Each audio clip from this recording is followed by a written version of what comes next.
여러분 안녕하십니까.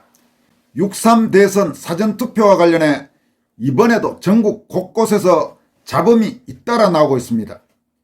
사전투표 첫날인 29일 이재명 더불어민주당 후보가 사전투표를 했던 서울 서대문구 구 신촌동 주민센터에서는 투표 용지가 투표소 외부로 대거 반출된 사실이 공식적으로도 확인됐습니다. 또 중국 틱톡 앱에서는 누군가가 경기도 부천 사전투표소에서 대통령 후보 1번 즉 이재명에 기표하는 장면을 동영상으로 촬영해 중국어 설명과 함께 게시했고 중국인들이 이 게시물에 좋아요를 1만 개나 눌렀습니다.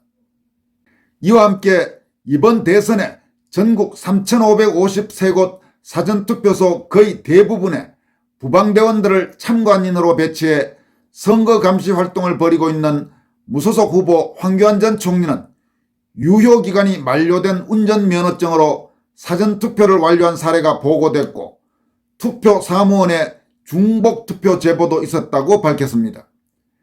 또 상당수 지역 사전투표소에서 참관인이 직접 센 사전투표자 수보다 선관위 모니터상의 숫자가 상당히 많다는 주장도 잇따라 제기됐습니다. 그렇지 않아도 지난 2020년 4.15 총선 후 사전투표 부풀리기 의혹이 불거진 현실에서 한두 곳이면 참관인의 착오라고 볼 수도 있겠지만 이런 사례가 상당히 많기 때문에 뭔가 석연치 않고 철저한 진상규명이 필요하다는 목소리가 높아지고 있습니다. 먼저 제21대 대통령 선거 사전투표 첫날인 29일 서울 시내 사전투표소에서 투표 용지가 투표소 외부로 대거 반출된 사실이 확인됐습니다. 문제의 사전투표소는 서울 서대문구 구 신촌동 주민센터 사전투표소입니다. 해당 투표소 선거관리인이 관외 투표자가 몰려 투표소 내부 대기 공간이 부족하다는 이유로 투표 용지를 배부한 선거인들을 외부에서 대기시켰습니다. 투표 용지를 받고 기표를 기다리던 선거인들은 투표 용지를 사진으로 찍는 행위를 서슴지 않았고 일부 선거인은 대기줄이 길다는 이유로 기표를 하지 않은 투표 용지를 들고 인근 식당에서 식사를 하고 오는 황당한 상황까지 발생했습니다. 이 투표소는 이재명이 이날 오전 사전투표를 한 사전투표소입니다. 공직선거법에 따르면 선거인은 투표 용지를 받은 후 기표소에 들어가야 합니다. 기표한 투표 용지를 투표함에 넣고 투표소를 퇴장하는 절차에 따라 투표가 마무리됩니다.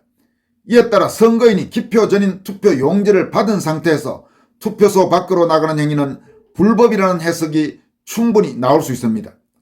선거관리인이 유권자에게 투표 용지를 나눠준 뒤 투표소 밖으로 나가게 하는 것은 투표 용지 유출을 방조하거나 조장하는 행위로 간주될 수 있고 투표 용지 유출, 이중투표 등 선거의 공정성을 해치는 문제도 발생할 수 있습니다. 이와 함께 대리투표를 포함해 여러 형태의 불법 투표가 벌어질 가능성을 우리가 배제할 수 없습니다.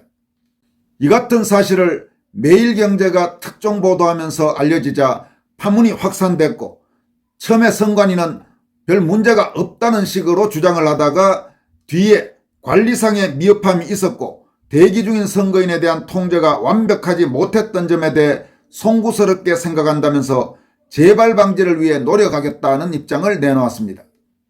이번 사태에 대해 나경원 국민의힘 공동선대위원장은 지난 대선 때는 소쿠리와 쇼핑백에 투표 용지를 담아 나르는 어처구니 없는 모습을 보였고 이번에는 투표 용지가 마음대로 투표소 밖으로 나가도록 방치했다면서 선관위는 즉시 전국 모든 사전투표소 상황을 점검하고 실상을 국민께 투명하게 보고하는 한편 책임자 처분과 재발 방지 대책을 마련하라고 촉구했습니다.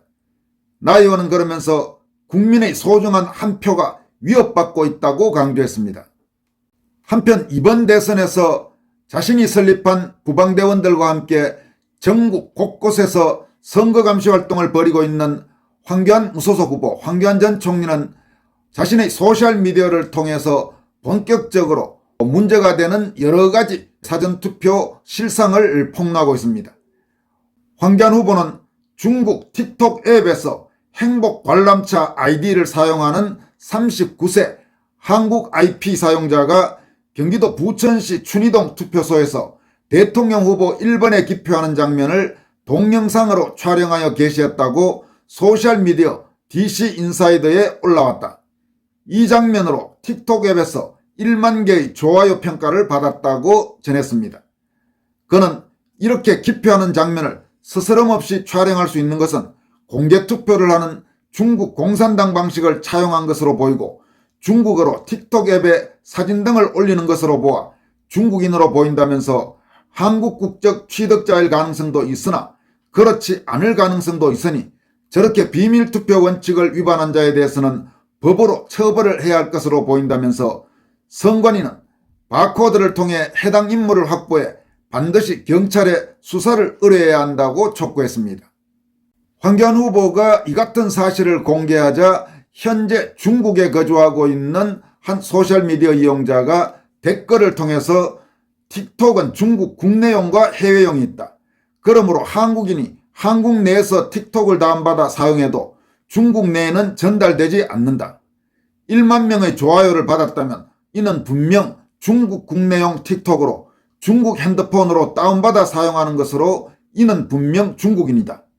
이런 자들이 한국 국내에서 한국의 투표권을 행사하는 건 아예 맞지 않는다고 지적했습니다. 참고로 현재 한국에서 지방선거는 중국인을 비롯해서 일부 한국 거주 외국인들이 투표권을 갖고 있습니다. 그것도 말이 안 되는 이야기지만 어쨌든 현행법으로는 중국인 등에게 지방선거 투표권을 주고 있습니다. 그러나 대통령 선거는 한국 국적이 아니면 투표권을 주지 않습니다. 그런데 지금 이 문제의 틱톡 앱에 올린 사람 그리고 그 영상에다가 중국어로 설명한 사람이 과연 국적이 한국이냐 중국이냐 이 부분부터 우선 철저히 따져봐야 될 것입니다. 기본적으로 한국 국적이 아니라면 저렇게 투표하는 그 자체가 명백한 불법이고 있을 수가 없는 일입니다. 그리고 만약 중국 출신인데 한족이든 혹은 조선족이든 중국 출신인데 한국에 귀화를 해서 한국 국적을 딴 사람이라면 그런 외국인의 참정권 이런 문제와는 별개로 촬영을 해서 중국 틱톡 앱에 올리는 자체는 분명히 법적인 문제가 될 것입니다. 어느 경우라도 법적으로 문제가 되기 때문에 우선 이자의 신원을 확인해서 필요한 조치를 취해야 할 것입니다. 황교안 후보는 또 사전투표 첫날인 5월 29일 오후 2시경 유효기간이 만료된 운전면허증으로 사전투표를 완료한 케이스가 보고되었다. 다시 말해 가짜 신분증으로도 투표가 얼마든지 가능하다는 이야기다. 이는 우리나라 선거관리에 큰 허점이 있다는 것을 보여주는 증거다. 정말 큰 문제라면서 이러니 어떻게 선관위를 신뢰할 수 있겠는가라고 목소리를 높였습니다. 이 게시글에 대해서는 알뜰폰을 만들려고 해도 신분증 유효기간이 넘으면 거부한다 이런 댓글이 올라왔습니다. 아주 적나라한 지금 현실을 보여주는 거죠. 이번 대선에서 보면 특히 사전투표의 경우 참 황당한 일이 많습니다. 우리가 여러 가지 행정 절차를 진행할 때 사실 본인의 주민등록증 그 다음에 많이 봐줘도 운전면허증 이 정도가 아니면 아예 행정 절차가 진행되지 않는 경우가 대부분입니다. 그런데 그보다 훨씬 중요한 국민의 주권과 관계되는 대통령 선거를 하는데 주민등록증은 말할 것도 없고 모바일 신분증에 학생증에 하여튼 온갖 형태의 그런 것들만 있어도 다 되는 이게 도대체 말이나 되는 일인지 그리고 지금 방금 소개됐다시피 더구나 유효기간이 만료된 그런 문제 같으면 이건 기본적으로 가짜 신분증이라고 해도 지나친 말은 아닌데 어떻게 그런 걸 갖고도 투표를 할 수 있게 하는지 대한민국 선관위는 참으로 황당하기 짝이 없고 이를 방치한 정치권도 정말 문제가 많다고 할 수 있습니다. 또 중복 투표권 제보도 있었습니다. 황교안 후보는 사전투표 첫날인 5월 29일 오후 서울 대치 이동에서는 투표지를 출력해주는 사무원이 한 차례 투표를 했는데 조금 시간이 지난 뒤 재차 투표하는 광경을 투표 참관인이 목격했다고 한다.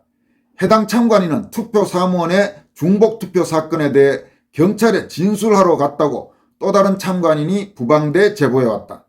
관련 내용이 좀 더 확인되면 다시 보고드리겠다.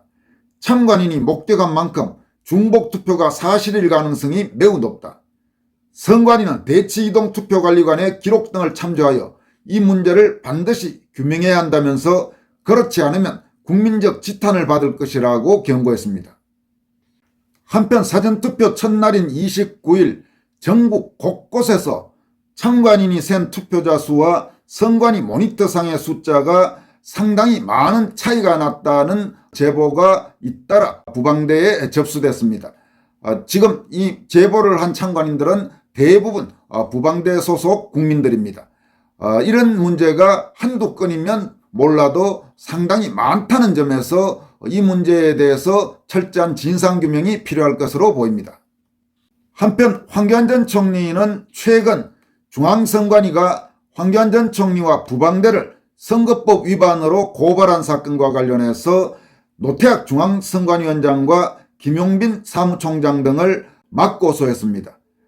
황교안 전 총리는 대통령 후보인 저 황교안은 오늘 새벽 저를 무도하게 고발한 노태학 중앙선관위원장, 김용빈 사무총장 등을 형법 제156조 무고죄와 공직선거법 제237조 선거의 자유방해죄, 제251조 후보자 비방죄로 고소했다고 공식 발표했습니다.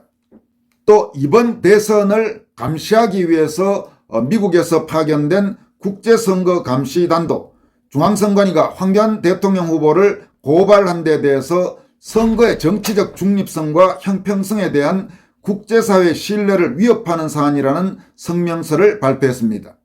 국제선거감시단은 2025년 5월 28일 중앙선관위가 특히 사전투표의 절차적 개선을 촉구하는 특정 단체 및 개인을 대상으로 형사고발을 단행하고 그 대상이 현직 대통령 후보 즉 황교안 후보와 연결되었다는 사실은 매우 심각한 우려를 불러일으키고 있다고 지적했습니다. 국제선거감시단은 선거관리기관이 선거기간 중 후보자와 관련된 고발 조치를 취하는 것은 전례 없는 중대한 사안이며 선거의 정치적 중립성과 형평성에 대한 국제사회 신뢰를 위협할 수 있다고 경고했습니다. 국제선거감시단은 이번 사안을 종합해 선거기간 중 이루어지는 정치적 법적 조치 전반에 대한 종합적 분석을 바탕으로 국제보고서를 작성해 대한민국과 미국 정부, 유엔 및 관련 국제기구에 공유할 것이라고 밝혔습니다. 여러분, 이 말도 많고 탈도 많은 사전투표를 둘러싼 논란, 이걸 도대체 언제까지 이렇게 방치해야 되는 건지, 이렇게 논란이 많으면 관련 법을 바꿔야 하는 것이 당연한데 더불어민주당은 절대로 바꾸지 않으려고 하는 이 현실, 그런데 절대로 바꾸지 않으려고 하는 더불어민주당이 전체 의석의 거의 3분의 2를 갖고 있는 이 참담한 현실, 참 답답하기가 그지없습니다. 지금까지 권순할TV였습니다. 여러분 고맙습니다.